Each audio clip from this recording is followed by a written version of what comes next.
Whenever I meet a runner who's frustrated that they're not making progress in their running, despite objectively putting in the time, putting in the effort, they're getting out there 3, 4, 5 times a week, one of the first things I look at is how they're approaching their easy runs. Now, you've probably heard this advice a million times that you need to be running your easy runs easy. But what does that actually mean? What does that look like in practice? Well, today I want to talk about your easy runs in a little more detail, why it's so important that you're running them easy, and what you can actually do to make sure you're running your easy runs easy enough. By the end of this video, you'll know what your easy pace actually feels like, and you'll have an easy test that you can do on any individual run. So let's start there. Let's start with the test. This is called the talk test, and it's pretty much as straightforward as it sounds.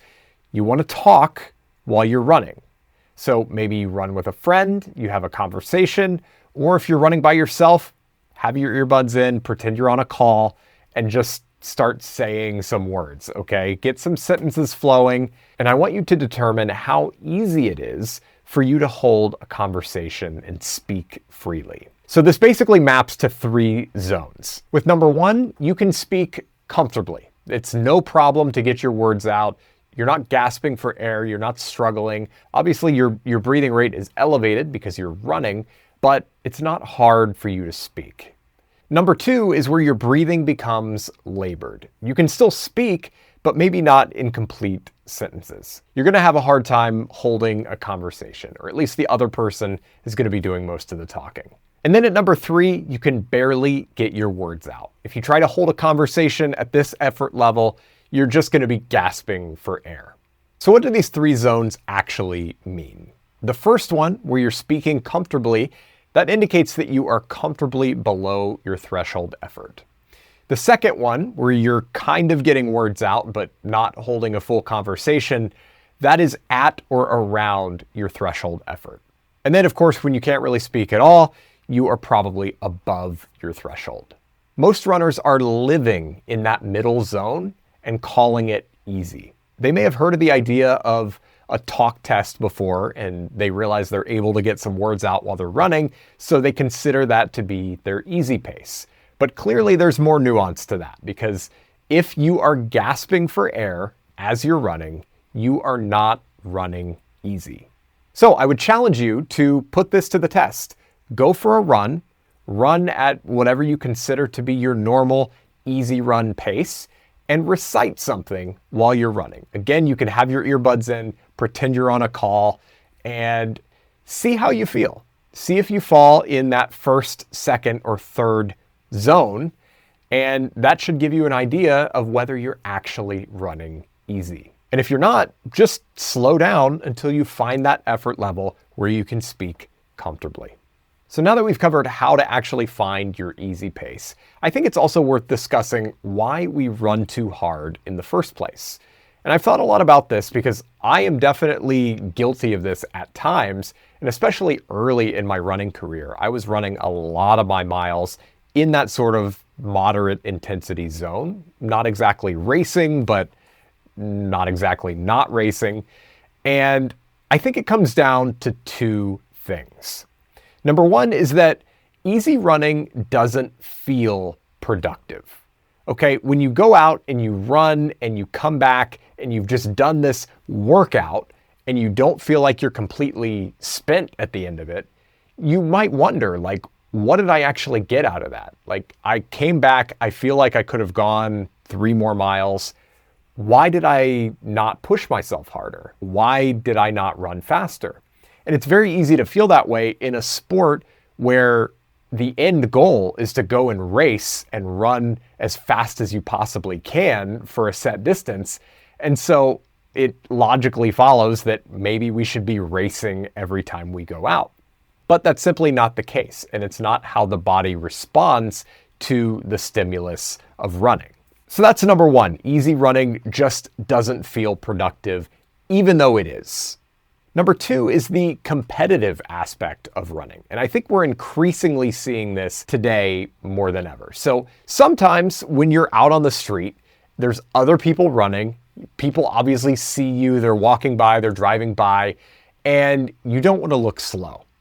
I get it. Believe me, I've definitely had moments where I'm racing a stranger out on the street who has no idea that they're in a competition with me. It happens. But you really need to check yourself in those situations because that person is running their own run. They're running a different workout than you are. They have different intentions for this run than you do. They may be running a shorter workout than you. They may have more experience than you. They could be running their easy run irresponsibly, and you could be competing with them to run your easy run just as irresponsibly. So there are any number of reasons why another person could be running faster than you on the street. And the thing you need to realize is nobody cares. It doesn't matter. You're never going to see that person again. And there's no reason to sacrifice your workout to be in competition with this stranger. Now, the reason I say that this is becoming more and more common in today's world is because we're never really running in private anymore, are we?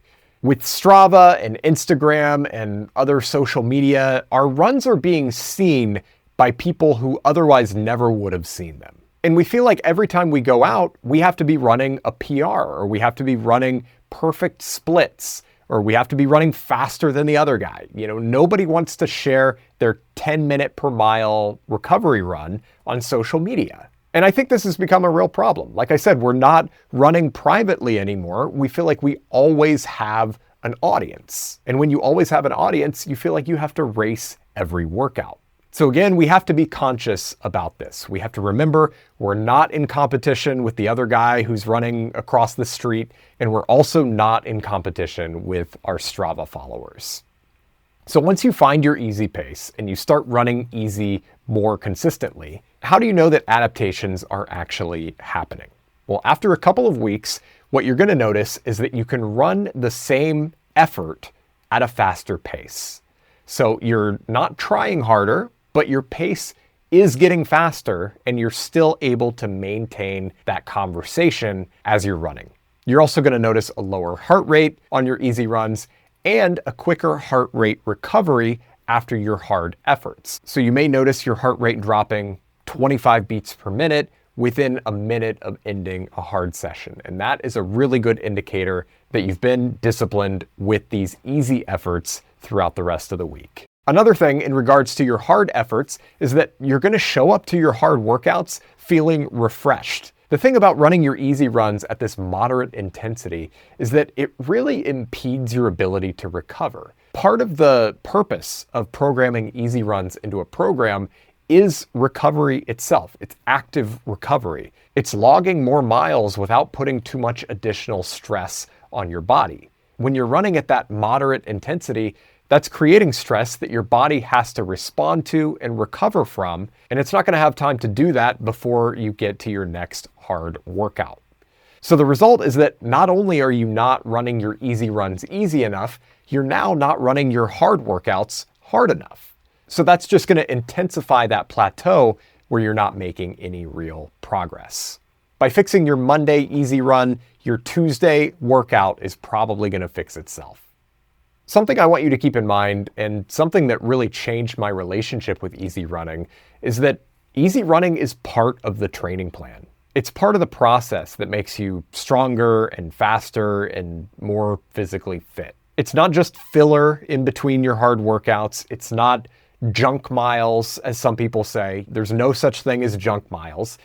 Every run in a training plan has a specific purpose, a specific stimulus that we're looking to create in the body that leads to some specific adaptation. So understand, when your training plan says to go out and run these slow miles, running them faster is just going to impede the stimulus that we're looking to get from that run. So I would encourage you to put this into practice for 2 or 3 weeks and then come back and let me know in the comments how you feel and how your body is responding as a result.